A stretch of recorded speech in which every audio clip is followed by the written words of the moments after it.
Okay, so just to reiterate, if you're applying for fellow or senior fellow and you're thinking of doing a change now, this type of change you're putting into practice now, so you don't have the outcomes, you haven't measured anything yet because you're still putting the activity in, then you can still use this format within your text. You know, to say this is what I'm trying to do, and this is what I'm going to do, and then this, when I've done it, this is what I'm going to measure. Okay, but that can't be the whole thing. You know, that can only be one example. You have to have some other examples of where you've actually measured impact. If you've done this already and you've done it all the way through, you can use this structure for your case study for senior fellow. Okay, so you can go all the way through that, what you've actually measured at the end, and what the impact has been. Okay, so if you've already done an enhancement activity, you can use this structure. You don't have to; if it doesn't suit you, don't worry. But this is one structure for a senior fellow case study.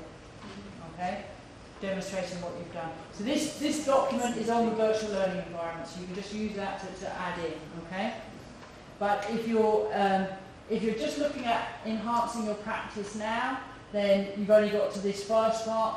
You can write this, and here this within your fellowship application.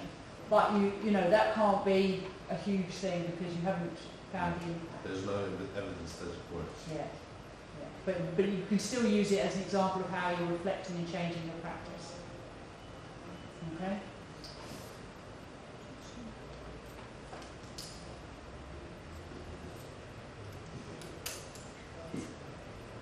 Right, how are we all doing? Have you kind of got the idea of what you want to do? Do you want to share that more with other people, or do you want to go away and think about it and come back to it?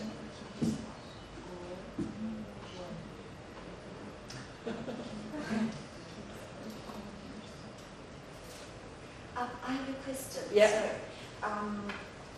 now, I'm applying for senior fellowship. Yeah. Now, I've used this format.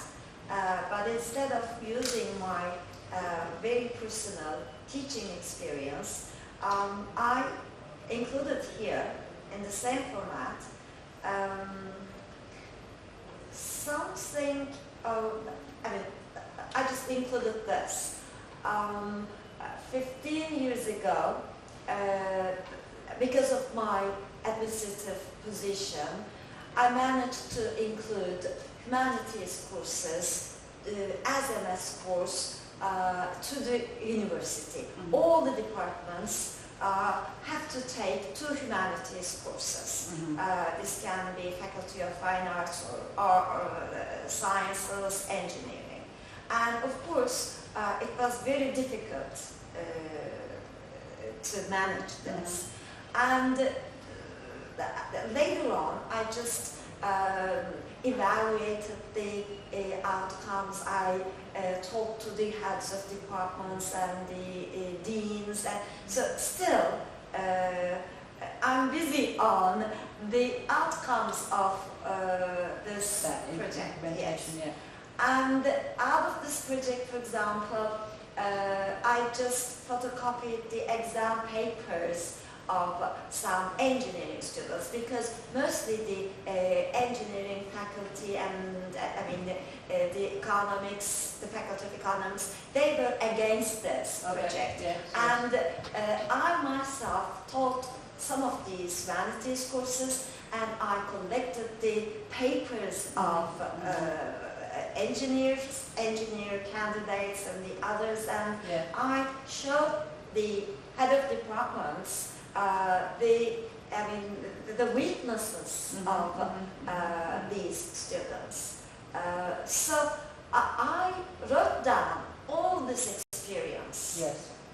Is that can be a case study? Yes. This can be a case study. Yes. Yes. Okay. But I suppose the only thing that concerns me is that you need to make sure it comes right up to date.